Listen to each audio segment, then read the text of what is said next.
Hey guys, welcome to the Son of Wonder. Ant-Man and the Wasp Quantumania is hot on our tail, so I figured we'd go back to the movie where it all started, the very first Ant-Man movie. Let's conversationalize.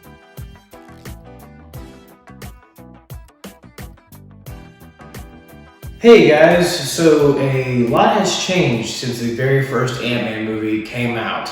The MCU has gotten bigger and wackier and crazier and explored more and more all of its different realms. And we're about to learn a whole lot more about the quantum realm, but this is the movie where the quantum realm was even first a thing in the MCU, and so that's pretty important. But in general, this movie overall I think it's good. I think it's pretty good. I don't think it's like top tier MCU. There's not one thing that it does that makes me go, wow, that was really good. At the same time, though, it doesn't do anything that hurts my feelings.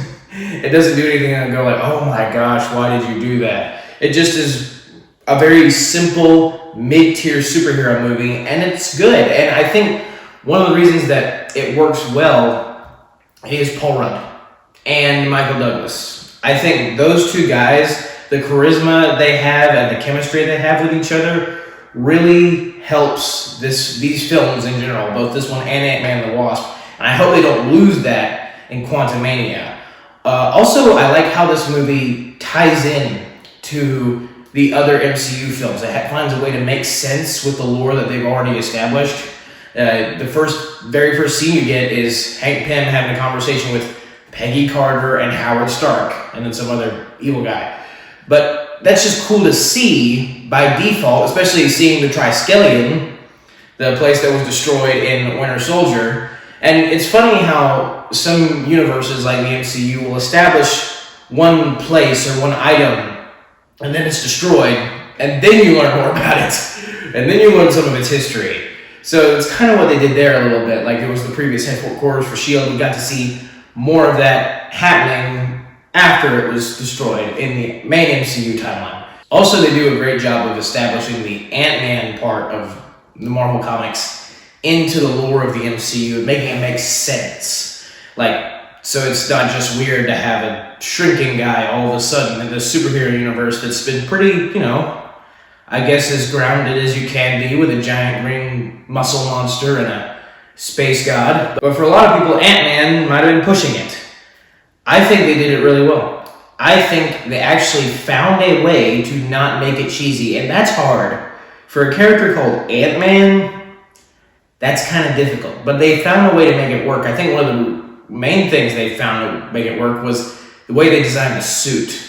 It's very industrial and probably the most grounded version of the suit that they could have created for this movie, and help it make the most sense to the audience, to where it almost looks even more practical than the Spider-Man suits we've seen. And I guess we've already had to have such big suspensions of disbelief, so it wasn't that much of a stretch for us at that point, because they were able to tone the cheesy level down. It's also impressive to me that during this time in the MCU, we weren't getting a lot of other new superheroes being introduced, mainly because we were so on it with just the Avengers and those characters. We had stories to tell with them that we couldn't go to a lot of other places yet at that time to focus on other characters. But they found a way to do it, again, that made sense. It might have seemed kind of out of the blue for them to just do Ant-Man all of a sudden. Of all the superheroes to do right after Age of Ultron, you're deciding to do Ant-Man? That's weird. But they found a way to write it in such a way as so it fits like a glove in the MCU. It really does flow along with the rest of the story that they're telling, and does a great job of being the basis for all the stuff that happens later in the MCU, because when you really think about it, this movie is actually way more important than people give it credit for, because it establishes the quantum realm, it establishes Scott Lang, which are integral parts of Avengers Endgame, which is arguably the biggest movie of the entire MCU, and the main climax of everything in the MCU from Phase 1 to Phase 3. So it's just funny how this very small, no pun intended, movie ended up being really important for the destiny of the MCU. And I don't even know if they were exactly planning that yet, but they did it in such a way to where they could do those things and then do them well. Other thing to talk about here, I would argue that the Ant-Man franchise in the MCU has some of the best side characters of any franchise. Dave, Kurt, and Luis are the Three Stooges in the Ant-Man films. And they are the funniest characters ever. They make me laugh every single time they're on screen, individually, and like especially when they're together. Like just little comedic moments when they're talking about Baskin Robbins. Yeah. Baskin Robbins always finds out, bro. Baskin Robbins don't play. It's just comedy gold with them. And it's funny because everybody talks about Korg, and Korg is great in Ragnarok. He's, like, again, one of the best MCU side characters. But I would argue that Luis is actually the funniest MCU side character. As far as characters go that are solely meant for comedic relief in their movies, Luis, I think, is the best one. He is just so funny, especially his breakdowns. The breakdowns get me every time, like when he's running through something with Scott, telling him his long, extended story that only really should be like a sentence. They crack me up so much. It's also cool with this movie because I feel like they really did have an idea of Ant-Man's trajectory when they started the film, just based off the post-credit scene in the movie, teasing Ant-Man for Civil War only the year after. So it just shows how good the MCU used to be at planning things. Like, they were on it. Like, they were one step ahead of the audience the entire time. And so many of the qualities I've mentioned that are good about this movie and showed the MCU's good qualities have been lost lately with Phase 4. Like, it feels like nothing is planned. Stuff just keeps contradicting stuff, and it's hard to take it, like, it's hard to get as excited. It's hard to take any of it as seriously and really get the hype for it, because at this point, there's so many plot holes, and they haven't been doing a great job lately in general with their content. So it's just not to the level that they were, even in this movie. It's not even one of the best of the MCU, but still a very good, decent, adequate superhero Marvel movie. Like, the bad guy, Darren Cross, he's not anything to write home about, but he's not, like, bad. Like, he serves his purpose as the villain, And he also makes for a great boss fight that you get with all these tiny things becoming big things and big things becoming tiny things. It's hilarious. The Thomas the Train battle. Like, I don't think anybody in their right minds before that movie came out, 10 years before the movie came out, let's say, would have been asked on the street, hey, what if there was a superhero movie where the final climax was a fight in a kid's playroom, throwing Thomas the Train at each other and different toys and fighting with ants? Wouldn't that be great? Everybody else would think that guy was an idiot. But sure enough, we get it, and it's actually really good and really funny and really awesome. Also, that brings me to a segue. We know MODOK is going to be in Quantumania. We saw him in the trailer. There was a really cool shot of him. I mentioned that in my short trailer review.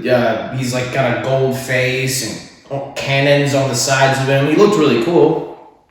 I didn't notice, however, until later, that there's another scene with MODOK in the trailer in the background where he just looks like a photoshopped face on a robot body. And it looks horrible. And there have been fairly valid rumors, possible spoilers for Quantumania, so just be aware. But there have been pretty valid rumors that Darren Cross from the first Ant-Man movie might be MODOK. And if that is the case, if he survived what happened to him in this movie, that will be one of the dumbest things I have ever seen. He imploded in on himself in this movie and shrunk infinitesimally. It's not even a word. That's how bad it is. He was dead. Very, very dead. One of the most brutal deaths in the MCU, you could argue.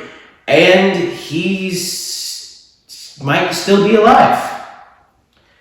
And if that is the case, I really need them to stop doing that. I need them to stop bringing back characters just so they can ruin them in some way.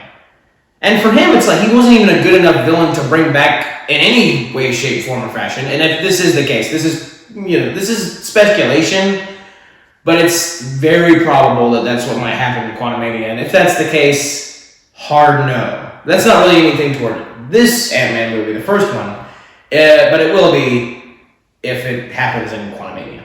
But back to the original Ant-Man movie, another one of the things I love that I don't think this movie gets enough credit for is, even though the Ant-Man franchise is known to be the comedy franchise in the MCU, or one of the comedy franchises at this point, it actually does have a pretty nice heart to it, and the characters are still really compelling. I mean, Scott's whole plot line from first Ant-Man to now, to Quantumania, all has to do with him loving his daughter.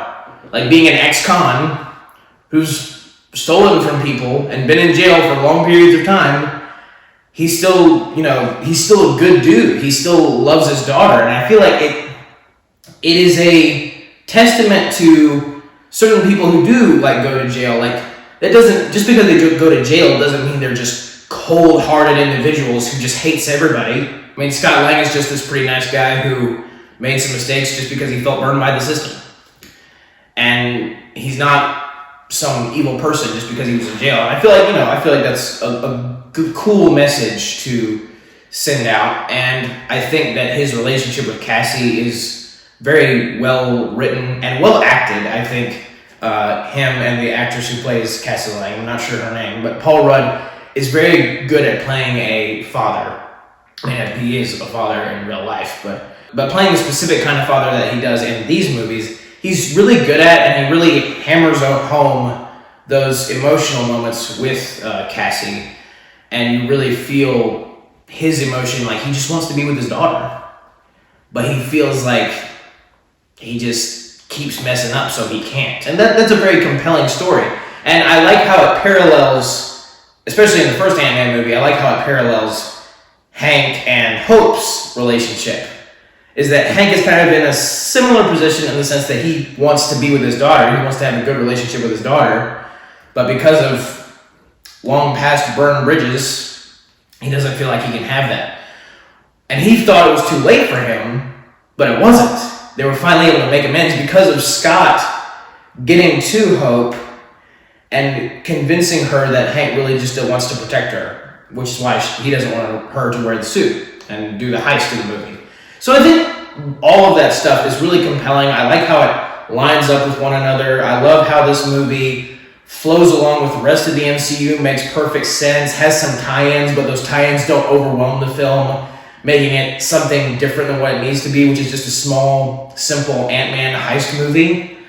I think it all works really well. Bad guy's a one-off villain, or at least he should be, Quantumania. And again, I think everything works great in this movie. Again, it's not like top tier. None of these specific plot points, although good, are not really good. Like, they don't punch you in the gut kind of good to make you want to elevate that to one of the top spots.